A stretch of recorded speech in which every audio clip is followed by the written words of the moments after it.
Well, I'm walking the dog along this lovely stretch of beach overlooking Morecambe Bay, and I'm feeling a bit sorry for myself because basically I'm injured and I haven't been able to climb for about 6 weeks because it's not an injury, it's just that I had a basal cell carcinoma removed from the back of my leg, which has left a big deep wound about 2 inches wide and quite deep in my leg. It's had internal stitches.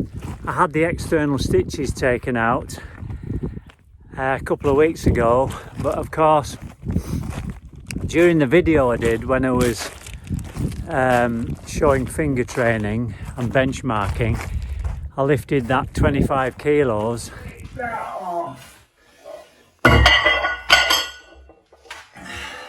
Bloody hell. And the weight of that split the wound again. So I had to go to accident and emergency and have terror strips put across my leg. So it's put me back about a month, I would say. But the trouble is, as you get older, the other side of the mental challenge is that you think, well, Christ, I haven't got long anyway. So, you know, 2 months for me now is a mega long period of time. Yeah, I mean, every setback is an opportunity and you've got to mentally accept that and go for it. So at the moment, I've got a project that I want to do, and in order to do that project, I've got to get stronger, because I do need to be strong at sort of 7B plus standard to enable me to do this route safely. And that's what I'm going to focus on over the next, let's say, month, and hopefully I can get on it by late summer. One of my greatest setbacks has been shoulder injuries, because obviously over the years you spend a lot of time hanging off your arms and your fingers, and as you get older you become more fragile in the shoulder area, and I've actually until recently neglected exercising my shoulder and back muscles. So if you've got a shoulder injury or a shoulder niggle, it's best to train the parts that your injury can't reach, and pulling up from the floor is obviously a good solution to that, such as using a pin here and pulling up from the floor using weights, either with a pinch block. Left hand first, that's my weakest. 1 and 2 and 3 and 4 and 5 and 6 and 7.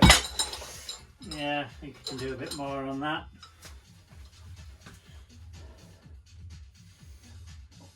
One and 2 and 3 and 4 and 5 and 6. Whoa, just failing on that. Or with a fingerboard or finger grip, anything like that. I've got loads of different types in here. Uneven ones, plastic ones, all sorts. I mean, many climbers collect them over the years and they're a really useful device to have. And if you're one of the older generation and you've never bothered with things like this because you think it's a waste of time, well, I assure you it ain't. So with a shoulder injury, these are vital. And lifting weights from the floor is fairly standard. But recently, a bit of new technology's come out for climbing. Not new technology for cycling, but for climbing. And it's basically a power meter. And when I was cycle racing a few years ago, a power meter made a massive difference to my cycle training. And I was able to win races that I never got anywhere near just because of a power meter, which is basically a strain gauge. So I'd do a 45-50 mile road race and I get to the final sort of 400 meters and I just get left behind. All that effort and you're feeling good, but when you start sprinting, if you haven't got that power, you just get left behind.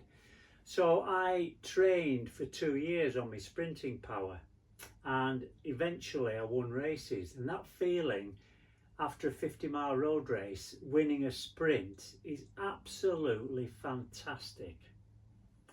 So I was thinking, I've got injured shoulders, what can I do to strengthen my fingers rather than just pulling up weights off the floor? And I read about a Dr. Tyler Nelson who'd been doing specific finger training using what's called a TINDEQ Progressor, a little thing like that, which is basically a strain gauge. And I have found this absolutely fantastic. And this is linked to an app which you use on your phone, and the app can govern everything you do. And obviously you just connect it to your fingerboard, and instead of using those horrible weights, you build yourself a little stand board, bit of wood, U-bolt, put it in your lounge. You don't need it. You don't need a special training facility or anything for it. And you put your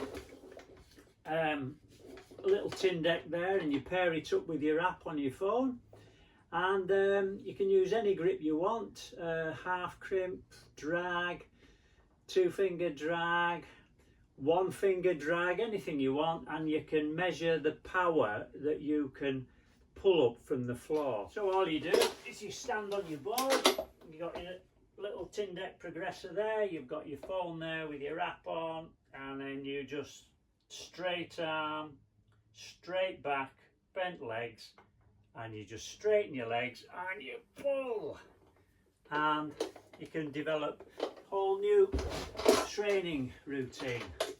Now I started off with this and I was pulling about 30 kilos on a true half crimp.